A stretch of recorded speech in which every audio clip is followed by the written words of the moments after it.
Of minutes, so please come on in.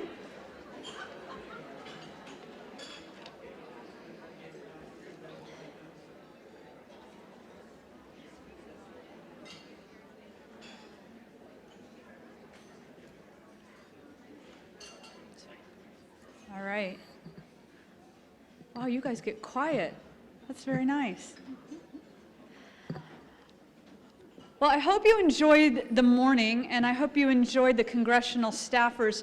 It's kind of a treat to be able to get a few staff folks to come off the Hill and come down and talk with us. And oh, good. I'm glad. Okay, good. I got some positive here. It was a treat. It was good. Later on, once we close out the program for the whole weekend, we will actually ask you to fill out a survey, and because we take that feedback to heart, things that went well, that you thought were good, and you were happy to see something different or something not different, but what did we do right, and what are some things that maybe we could improve upon or think about for next year. So we really do read everything and try to incorporate that as much as possible. So with that, we've had a little bit of a shift in the program, and that's because, as you know, the FDA approved Radicava last Friday, and our brilliant team is so smart that they kind of had a little bit of a backup plan just in case that might happen. We didn't think it was going to be the week before, but it was. So what we're going to do is I've asked Lauren, who's our public policy associate. She actually came to us from a lobbying firm. What was the name of the firm? HCM Strategist. I always forget the name. To talk a little bit, Lauren is now our point person on staff on the CDC registry. So I've asked her to share with you some of her thoughts, some of the tactics and strategies that we're looking at as an organization to really bolster the work and help really lift up the work of the registry. Because we've had a little bit of shift, we're going to have a little bit more condensed time period. So we will take a few questions, and you now know the handy-dandy index card piece. So as you have questions for Lauren, go ahead and write them on your card. And I know Avery's back here. We've got some other great staff coming in that will take those cards from you and bring them up to me on the stage. So with that, I give you Lauren Stanford. Hi, everyone. So the last time I presented on this, it was before everyone ate, and I think everyone was like visibly angry when I was speaking, so I'm really happy to be after the meal this time. So welcome. So where are my notes? Here they are. So let's get into it. I know you guys heard a great presentation from Dr. Mehta earlier on the registry and the background on it, but I just want to reiterate why it's important. So it identifies risk factors. We're working to identify how many people have ALS. I know Dr. Mehta really went into how it helps advance clinical trials. It directly funds ALS research, and the biorepository, which just launched, is really great, and we're really excited to help start promoting that. Next. Okay, so what are we doing right now to help with registry promotion? So we're continuing to work with our registry partners. They are the CDC and ATSDR. Les Turner and MDA. So every month we get together with them on a phone call and we discuss our ideas, our strategies, what we're doing, what they're doing, how we can help each other, how we can all work together, because it is a group effort from all of us. We're all working together on this. I'm continuing to do outreach to the chapters and speaking with them about best practices, about how we can help them, how we can motivate the chapters to want to help us get people with ALS to sign up for the registry, because there are boots on the ground on this effort. It's really important. We're really trying to vamp up our social media presence. I've been working with our awesome communications team who are scattered throughout the room to help get more stuff about the registry out there, because I know our community is really active in social media and just getting things, blogs out there, posts out there, reminders, hey, have you signed up for the registry? Just continuing that message getting sent out.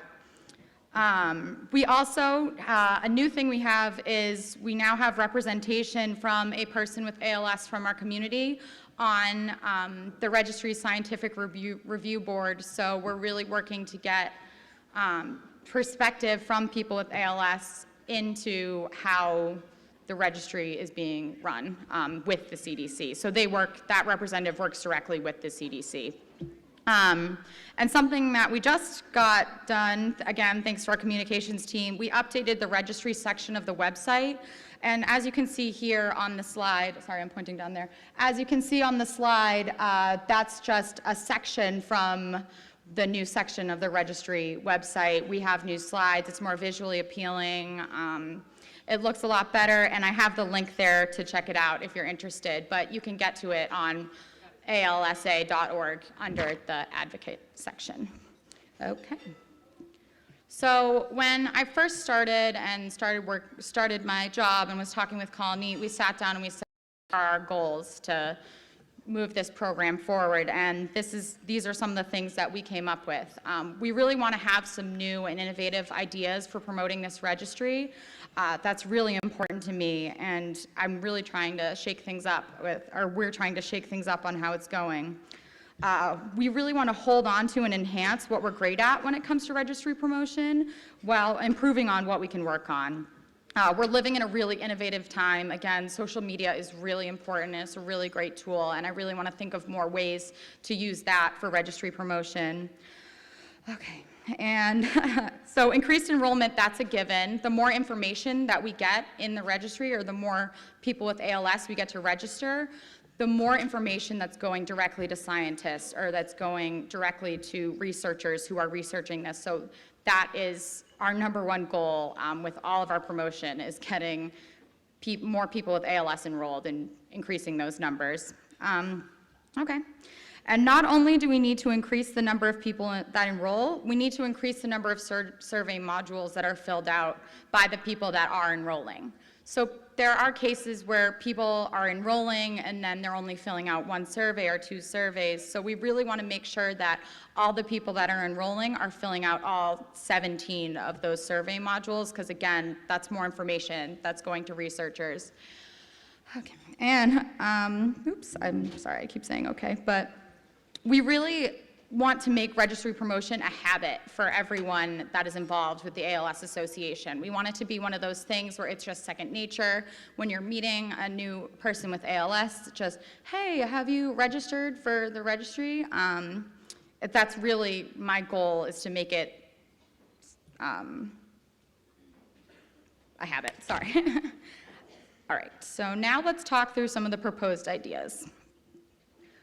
So these are some of the ideas. I want to reiterate that none of these are set in stone. They're just things that we are thinking about or working through right now. Really want to reiterate that.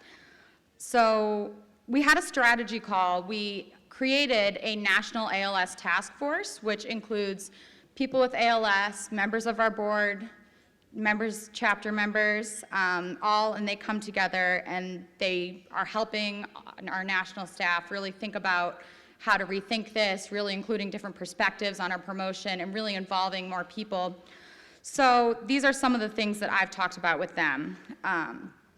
A national volunteer program. So this would include having representatives in each state that would serve as our liaison to the community on registry enrollment and information.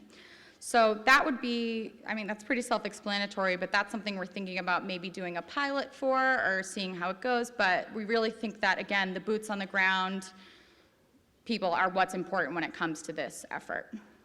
So the next thing we're thinking about is we're considering a day-long best practices meeting that would involve various different stakeholders involved in registry promotion, all gathering together for one day to discuss the best practices.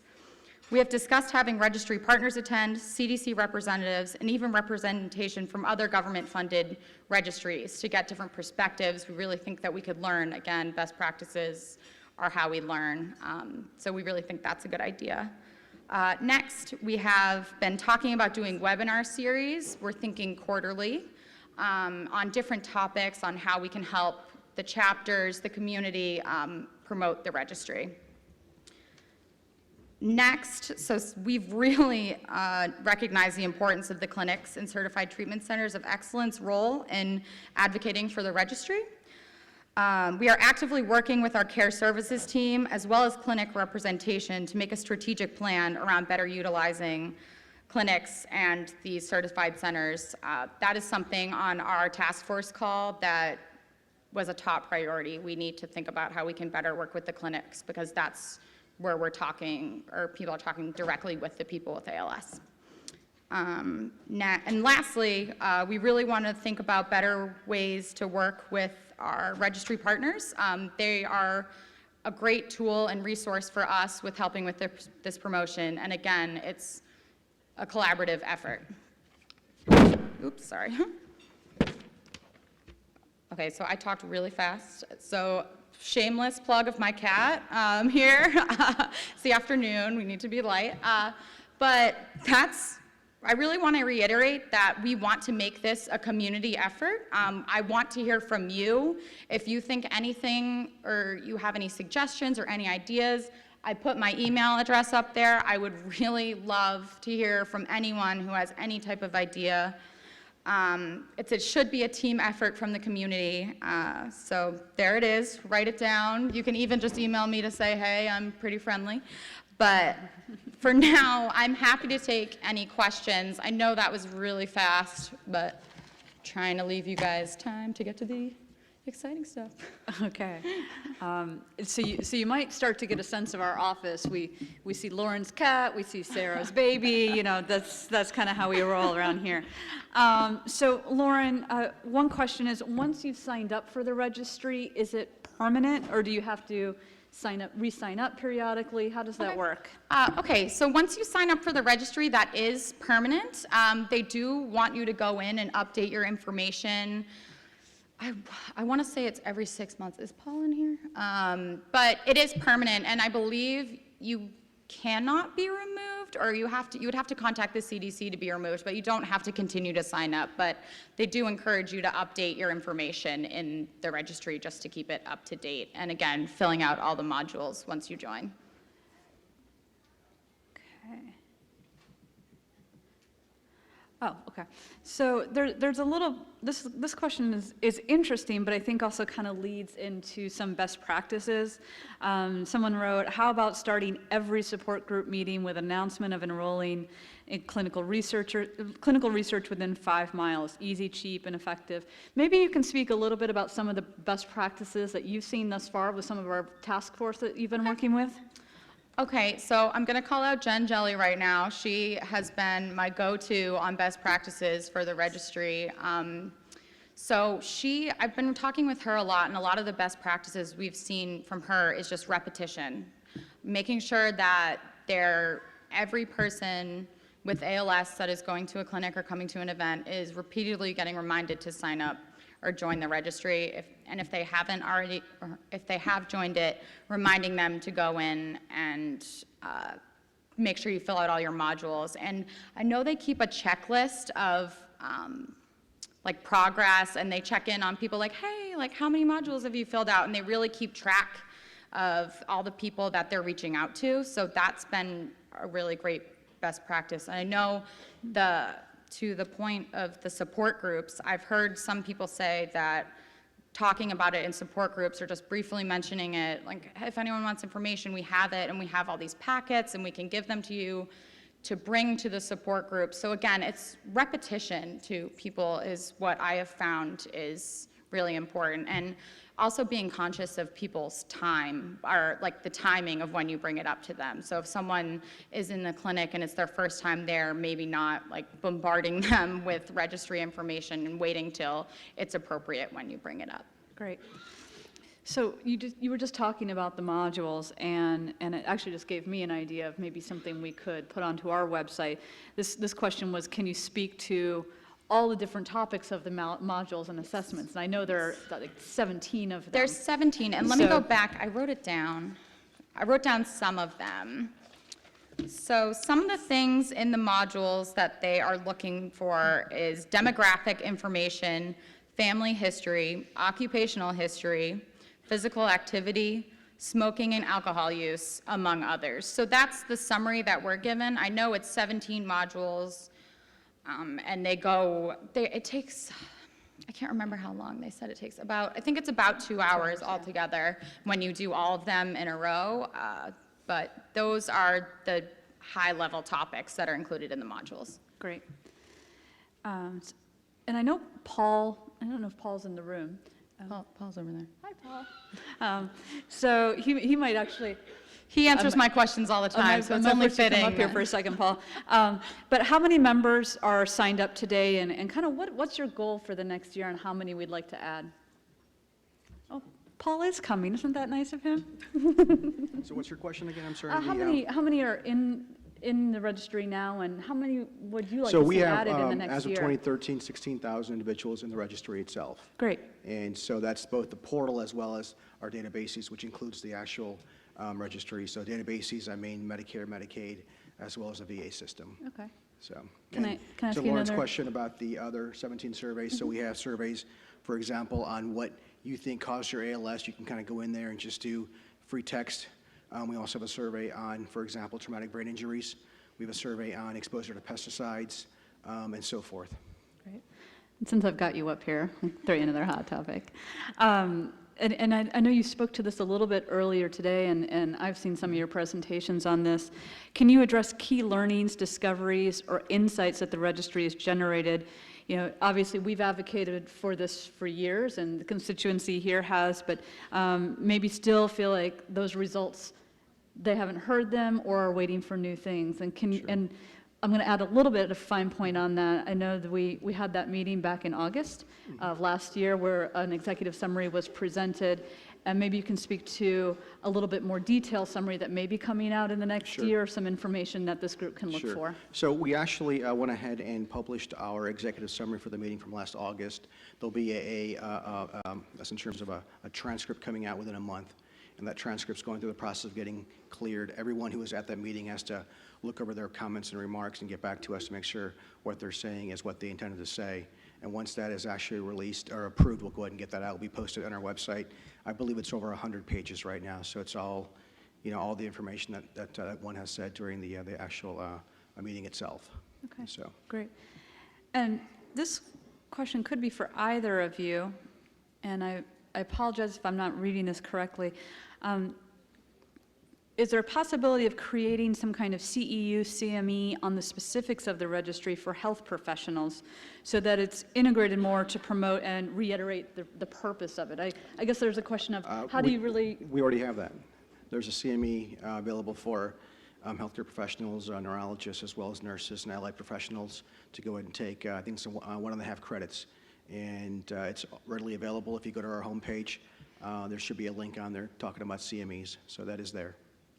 Great, thank you.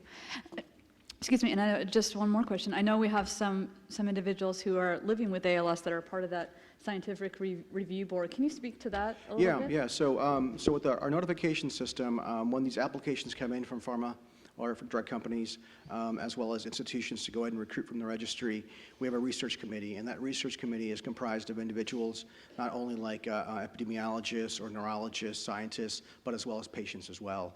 And Stephen Winthrop actually is on our committee.